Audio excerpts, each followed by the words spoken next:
Hello, students. This is Radha, Assistant Professor of English, working in Government First Grade College, Biddi. Today, come, let us learn about the language component nonverbal communication. So, what is nonverbal communication? Let us come first to verbal and then shift to nonverbal. As we all know, what is verbal? Expressing through words is verbal. What I am doing? I am doing verbal communication. Okay. So, what is non-verbal communication? Non-verbal communication is nothing but in verbal communication, words are used, verbal. In non-verbal communication, words are not used. Okay. Then what is that we do? How is that we communicate non-verbally? So these are the, I think you are watching and you also know these, the feelings, the happiness, the joy, the anger. Okay, all this we express without words is called non-verbal communication. Okay. And so how is that you express? You express it through effective use of body language. It's not only language, but you're going to learn in my next presentation about the importance of space, the importance of time, how the space and time allows you to become an effective communicator, that is non-verbal communicator. How is that? Come, we'll just know about the 5 categories of non-verbal communication, and later on we will discuss about how is that the space, the body language, time becomes very important in non-verbal communication. So what are the 5 categories of non-verbal communication? Kinesics, paralinguistics, proxemics, chronemics, haptics. Okay. So, what is kinesics? Kinesics is the body language. Okay. What is kinesics? Kinesics is the body language. So, what do you mean by body language? When I ask you a question in the classroom, most of you, what do? You just bend your head, put your head down. What does that indicate? It indicates, means it gives many answers. One, you have not prepared, you don't know, you're not willing to answer. Have you understood? It gives many kind of, it speaks out, what is that? Many ways, in many ways. Okay, so that is called as body language. What is that? Putting your head down. So if you're confident, what do? You just raise your hands and say, yes, ma'am. I will answer. Okay, just raising your finger or hand itself shows that you're confident enough. Though you won't come out, you just raise your hand. That says that, yes, I am ready to answer.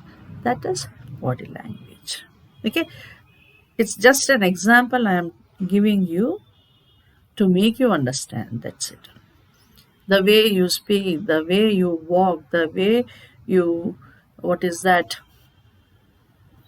uh, speak to others, the way you use your hands, the way you stand, the way you sit. Okay, everything counts in body language. So, what is paralinguistics? Here, it's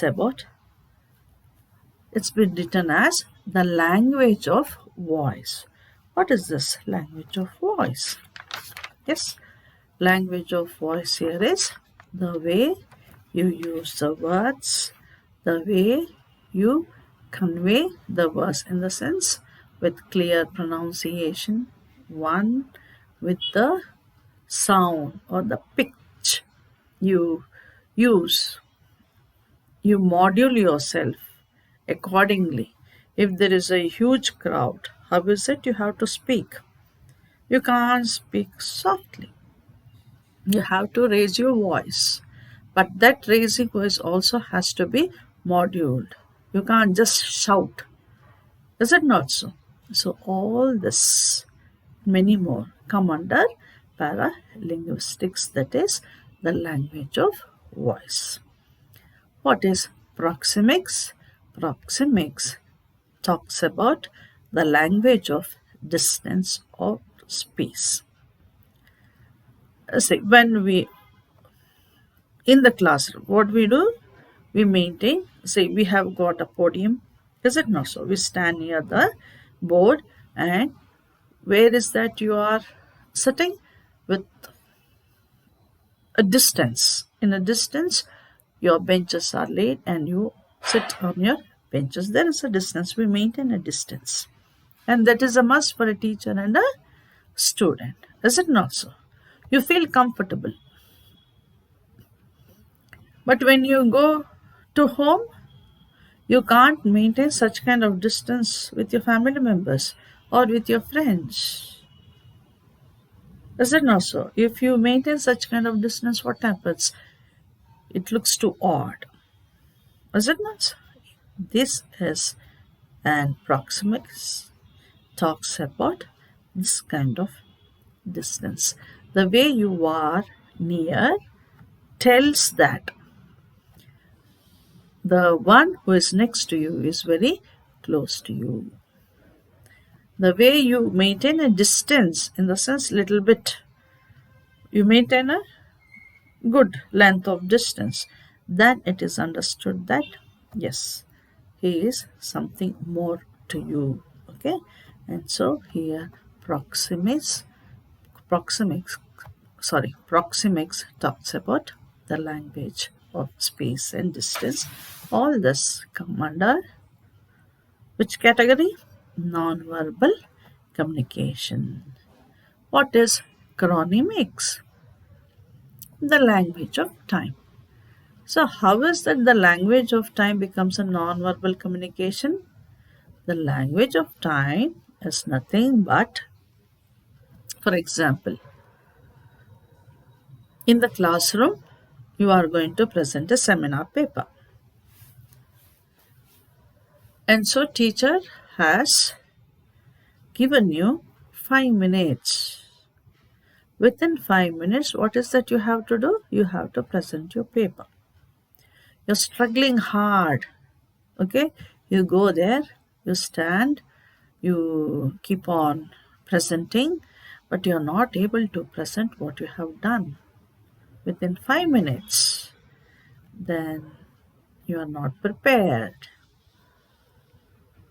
Okay? When the teacher has given 5 minutes, you must see that you are going to finish your presentation within 5 minutes. You have to keep the time. It's just an example this is an example where I'm trying to make you understand. Have you understood?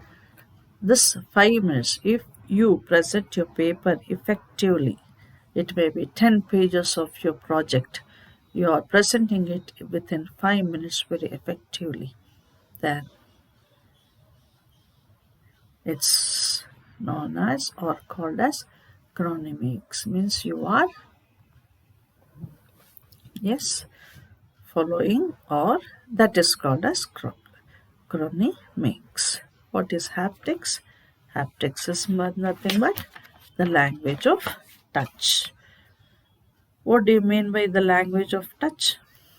I will just show you in my next presentation with some pictures or images so that you will understand the what is haptics. I think I have vaguely explained you what is kinesics. Basically, paralinguistics, proxemics, chronemics, and haptics. tactics. Okay, students? So let us meet in the next presentation. For now, thank you.